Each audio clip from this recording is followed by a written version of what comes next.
One of the great things about America is that our founding fathers made sure we had the right to act that silly. But while most of us have no difficulty accepting the presence of something as strange or unusual as frenetic kinetic sculpture racing, many of us do have difficulty accepting the presence of unusual religious groups. We went to West Virginia to meet a group of believers who, though their philosophy comes from the distant East, are as American as any of us.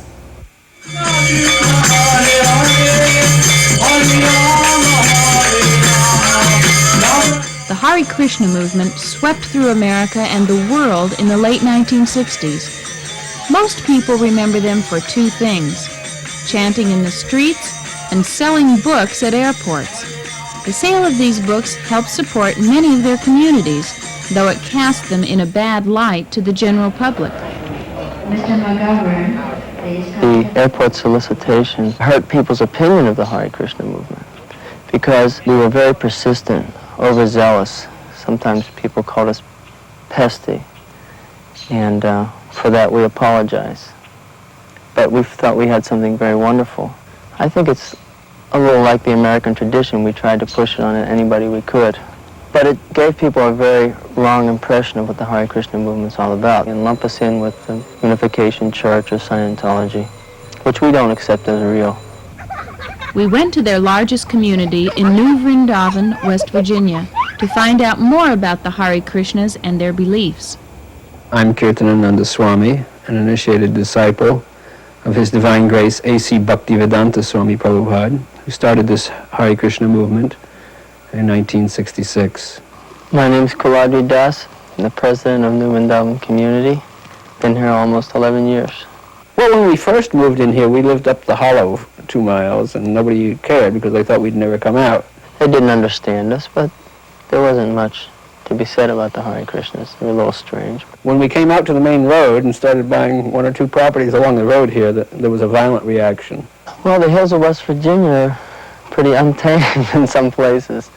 And some of the locals, they used to take pot shots and try and scare us out. They used to shoot at us every weekend at least. But now, once they saw the palace developing and seeing that we were a very active group, they began to accept us. Tourism in West Virginia happens to be the 2nd or 3rd biggest industry. And it looks like we're going to be the biggest tourist attraction in West Virginia. I've seen pictures in India, but never thought I'd see it here in West Virginia. It's fantastic. Wow, this mammoth thing out here in the middle of nowhere.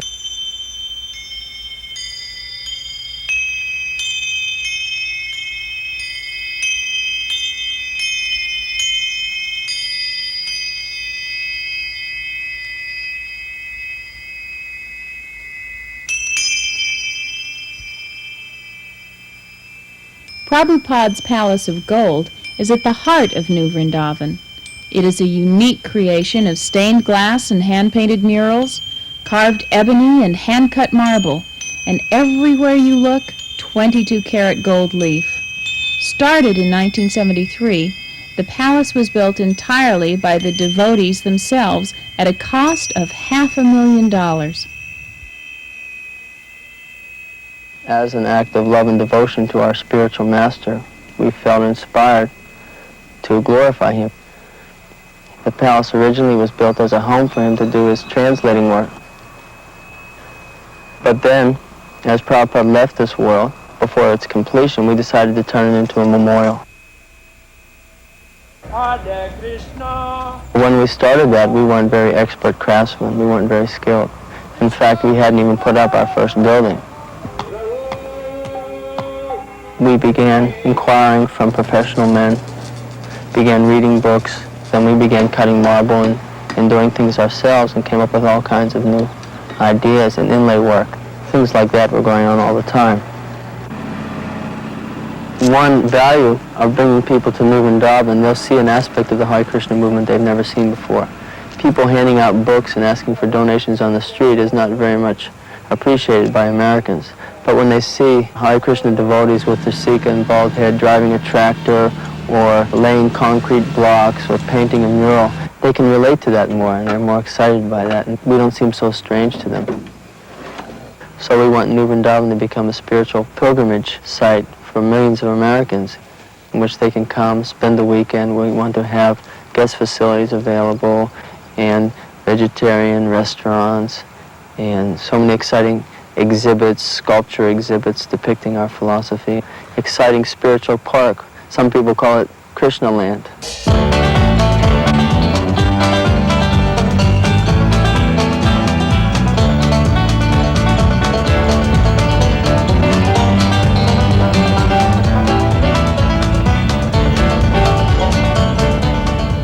The Hare Krishna movement in America is very loosely connected as far as any kind of hierarchy.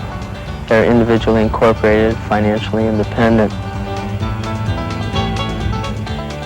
New Vrindavan is unique because we are trying to establish a renaissance in art, architecture, philosophy, lifestyle here, which you don't find in any other community in America.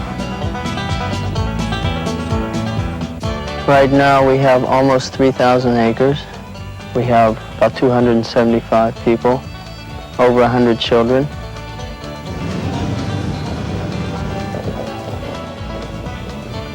I was I would say, a typical American young man. I went to a boys' preparatory school outside of Pittsburgh, and from there I got a scholarship to the University of Pittsburgh in mathematics, leaning towards science. And I had a typical high school career, 4-year letterman in 3 sports, girlfriends, tried a few drugs, nothing very seriously. Like I'd say, a typical American background. And I happened to meet the devotees in my 3rd year of college, and I was impressed with their discussions of philosophy about the absolute truth. Not only that they knew some philosophy, but that they were willing to practice a lifestyle in pursuance of that philosophy. People have done their papers on our movement, their dissertations, and they've tried to generalize as to what are the backgrounds of the Hare Krishna people. They're from every different background. I'm Kusumapita. My name still is Kathy Ulrich also. I'm from Portland, Oregon. My name is now Mahasomya Das, but my name used to be Michael Gressett, and I lived in San Diego. My name is Tulasi Devi Dasi. I'm originally from Columbus, Ohio. My name is Mahabhuti Das. My name is Ruchi Dasi. I've been living in New Vrindavan for 5 years now. I have a master's degree in fine arts. For sociology and psychology I was majoring in. I played some football, and I was a member of a social fraternity, Sigma Alpha Epsilon. I went to high school. I never thought I would become a devotee. First of all, I didn't understand everything they were talking about. I thought, how can they talk about Krishna all day long? It must be very boring. I met some devotees at the San Diego Zoo, and their chanting was so incredible, their chanting was so attractive, that I decided to investigate. Previously, I didn't have any religious background at all. I was pretty much, I guess you could say, an atheist. But I was always questioning my existence. I didn't understand, what the meaning of life was all about. And then somehow or other, I came across Prabhupada's books, and it was like something just happened. I just knew that was the answer. Don't take my seek off, Uruva. Why do we sometimes shave our heads? First of all, it's not a requisite for being a Hare Krishna. A lot of our men who do business, they don't shave their head because they have to deal with the everyday world. But for those who are serious, they shave their head as a sign of austerity, as a commitment to their spiritual master, that their only purpose in life is to become Krishna conscious. The first time my wife saw me shaved up, she was quite startled. She remembers that to this day. He was with all these other men shaved up. And my first reaction was I ran down the stairs. Because of my upbringing, it was very hard for me even to see a religious picture, even in the beginning. Had very little training in that, even though I went to church and had undergone so many of the formalities. I knew very little about religion, true religion. And the austerity and giving up anything, I didn't know anything about it. I know from my friends, they immediately think, well, especially like the women's position, they think that the women are treated nicely.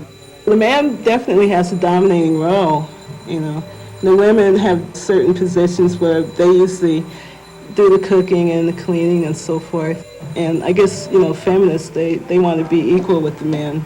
But here we're not competing like that. We're doing our part, and we're just trying to become Krishna conscious. Life is a sacrifice no matter what. You've got to sacrifice in some way. I mean, I feel like I know better what liberation is than my sister does. She's more involved with a social position, and I'm more interested in a spiritual position, which is mine's eternal and hers changes from month to month. Sometimes you'll see the devotees wearing saffron robes. That denotes them as being celibate, strictly celibate. If you can be strictly celibate, then you make rapid advancement in spiritual life. There are strict rules in marriage also. There is celibacy, that you have sex life only for procreation. Hare Krishna. Srila Bhaktipada was the first member of the Hare Krishna movement to take the renounced order of life or sannyas. He was the first American to ever shave his head and wear robes. He's a very dynamic leader in the Hare Krishna movement, one of the 11 acharyas, or disciples of Prabhupada set up to take their own disciples. My father was a Baptist minister. So religion was something I was born and raised with.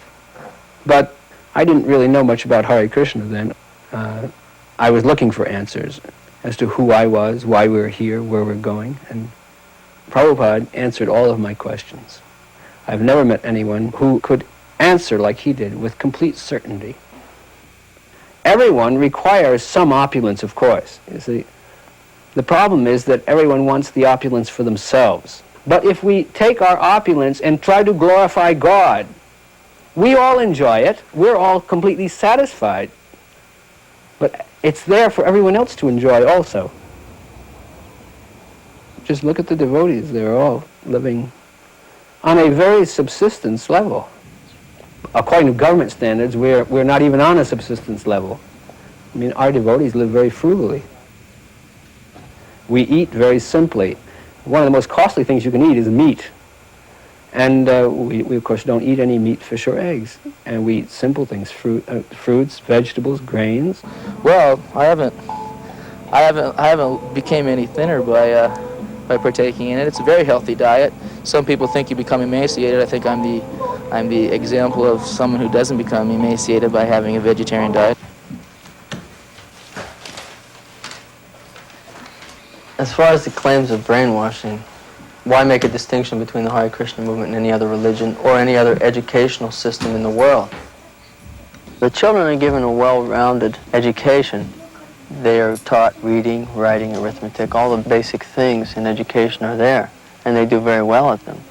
But they also have to be taught that at the end of this lifetime they have to reconcile that crisis. What's going to happen to me when I die? What is God? What is the absolute truth? And that is taken up more eagerly and more completely in Krishna consciousness. At the time of death, what you're thinking about, what you're concentrating on, will be the next situation that you attain to. For instance, if a human being wants to eat a lot, he may take birth as an elephant. He can eat hundreds of pounds a day. If a human being wants to have a lots of sex life, he can take birth as a pigeon. The body of a pigeon has a facility of having sex life many times. 60 times an hour or something like that. So in that way, the material energy is giving the soul, according to his desire, he's giving the soul whatever body he wants. Our basic message to everyone is the only way you're going to become happy in this lifetime is on the spiritual platform. And that's the whole purpose behind chanting Hare Krishna.